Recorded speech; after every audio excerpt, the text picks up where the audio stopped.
You're watching Daytime Tea Time with Candace. Daytime I Tea mean, Time. thing. Daytime Tea Time. No way. Only I've seen your breasts and it's totally true. Daytime Tea Time. It's time to pour this tea, stir this tea, and sip this tea. Let's get right into it. Hey guys, it's Candace. Alright, you see that title, so you already know we're about to talk about Adrienne and Israel Houghton. Okay, so as a lot of you may already know, there's been a lot of drama surrounding Adrienne and Israel's relationship. From cheating scandals, having secret kids with a woman that he cheated on his ex-wife with, and then all of that being the cause of him losing his job as senior worship leader for Joel Osteen's megachurch. A lot of mess, basically. Well, Israel Houghton has been silent long enough, and now he has a lot to get off of his chest, and he is doing it on Instagram and in his new song called Reckless Love. I have some video clips to show you guys of Adrienne announcing that her husband Israel is releasing a new song and that he is going to be revealing his story. I'm going to play that clip for you guys really quick, and then I'm going to come back with some more information. My husband is dropping new music. His single actually comes out this Friday. It is called Reckless Love. And you got to head on over to his Instagram page to see these really transparent, beautiful moments that we captured of him just talking. I'm super excited. The song is incredible. And I'm just really proud of him. I'm really proud of him for his honesty. And you can really, really see that in everything he's talking about. Sharing his story. So tomorrow night at midnight, you can actually get the single. It is called Reckless Love, Israel Houghton. I'm actually going to post right now the cover album work for the single. And he looks pretty handsome. Okay, as you can see, Adrienne is very excited for her husband and his new song, and she's excited for him to share his story. Okay, so quickly, just for the people who don't really know much about Israel, Israel is a Grammy Award-winning gospel artist who used to be the senior worship leader at Joel Osteen's megachurch, Lakewood. That is, until he was released from his duties at the church because of his cheating scandal.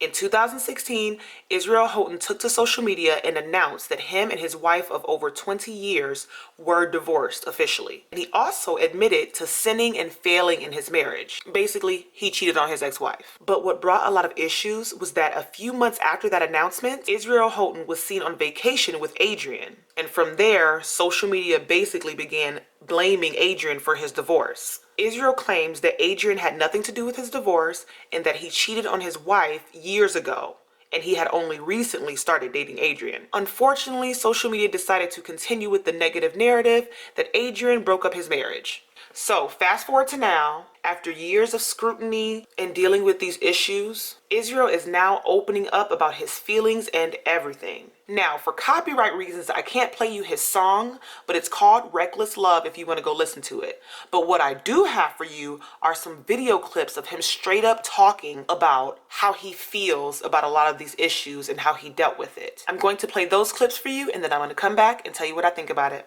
You're essentially handed the mask pretty early. From the time you can understand, what the language is and the secret handshakes of church, so to speak, are, you learn that if I'm actually honest with people, I run a high risk of being rejected. If people actually knew who I really was and what I'm really grappling with and what I'm really struggling with, and I'm talking about from a young age into my 40s, I don't want to be honest with people because I've seen what happens to people who are honest in church. They get ostracized, they get isolated, they get marginalized, they get talked about. And so you find yourself holding on as tight as you can to the persona, to the platform, to the reputation that people think they know about you. Daily torment, the nightly torment of going home and looking in the mirror, or going to your hotel room and that door closing behind you, and brushing your teeth and looking in the mirror going, who are you? That's the torment. That's that daily, I want to get to a place where I'm just real and perhaps lauded and applauded and celebrated for that. How amazing to love somebody through their honest moments. There's a scripture in Isaiah 50, verse 11, and I'll paraphrase, but it essentially says, Who among you fears the Lord anymore? And are you lighting your own fires and starting your own sparks and giving off this illusion that everything is okay? It said, every night you will lie down in torment. I know what that feels like. I know what it feels like to be in the greatest green rooms of the greatest ministries and the most, impacting conferences in the world. And to be, lauded, so to speak. Hey, this is our guy. He's a part of our family. He's one of us. He's great. He's anointed. All of those kinds of things. And you hear all that, and it's so difficult to hear that because you're going, actually, none of you really know what I'm dealing with. None of you really know what the struggle is. None of you really know who I really am. I've been asked a bunch of times in interviews, like when it got the worst for you, when social media is coming after you and how did you handle that? Like how terrible was that? Was that the rock bottom for you? And it wasn't. I actually had peace during all that. Shame doesn't just pack its bags and leave. You could be as free as the 4th of July, but shame still keeps knocking, still keeps calling, still keeps texting, still keeps tormenting. And I think what that is, yeah, bad things happened. Big changes happened in my life. If I say, hey, I'm truly free, it's as if I'm saying none of that matters anymore, And shame goes, no, you should be more remorseful. No, you should be crying more. If somebody prays with you or prays for you, you should break down in tears. That's just the way it's supposed to be. When Jesus says, if I've come to make you free, I've come to make you free indeed. And so even to this day, even on the other side of this, on the healed side of this, I still have to lock that door and battle it out with shame.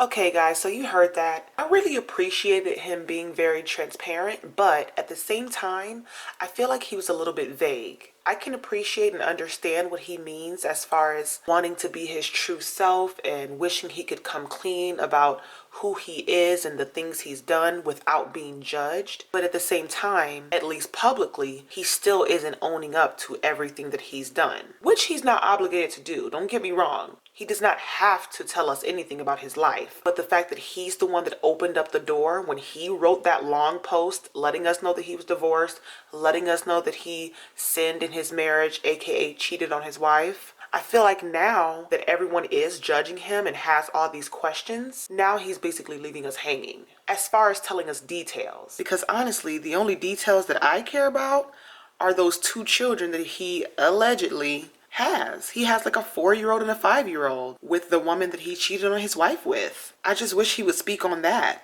I mean, the court documents are there showing that he's on child support. So I do think it's a little bit sad that those children have to be secrets just because they were conceived through cheating. But that's none of my business. I guess we'll just have to get over that. But as far as his video footage that I just showed you guys, I can relate to that. And I think a lot of people can relate to it as far as not really showing everybody your true self out of fear that you're going to be judged and talked about. And I think this happens to a lot of people in general, but specifically in the gospel and Christian communities. And my father and my mother are pastors, so I grew up in the church, so I understand what he means when he says people ostracize you when they find out that basically you're human and that you sin, that you're not perfect. And honestly, that's just something that really needs to change because people aren't going to feel comfortable going to church. Church is a place that you're supposed to go for healing and restoration. But if you can't go to church and get restored, where can you go? So I think that's what Israel Houghton is talking about. When he was going through his divorce with his wife and he knew he was cheating on her or whatever other issues that they had, because I'm sure she's not perfect either. When he was going through that, he couldn't even be honest with the huge mega church that he went to. And then when he finally was honest, years after it had already been over, he ended up getting fired from his job. So really, what's the point of coming clean? He was hoping for support from his church, but instead they kicked him to the curb because he was basically making the church look bad. And that's so unfortunate, and I do feel sorry for him when it comes to that. Nobody is perfect, everybody sins. So once he asks God for forgiveness, his ex-wife for forgiveness, it really does suck that he has to deal with being ostracized in the house of God. Anyways, I could talk about this all day, but I won't. Make sure you guys go on and download his song Reckless Love so that you can hear what he was going through and understand him a little bit more. So I need you guys to comment your thoughts below. What do you guys think about this? Do you understand Israel Houghton's point of view? That he's not perfect and all he wants to be is understood and accepted and not judged for his past indiscretions? Let me know in the comment section. If you haven't already, make sure you hit that subscribe button, hit that like button, and I'm going to catch you in the next one, alright? Bye.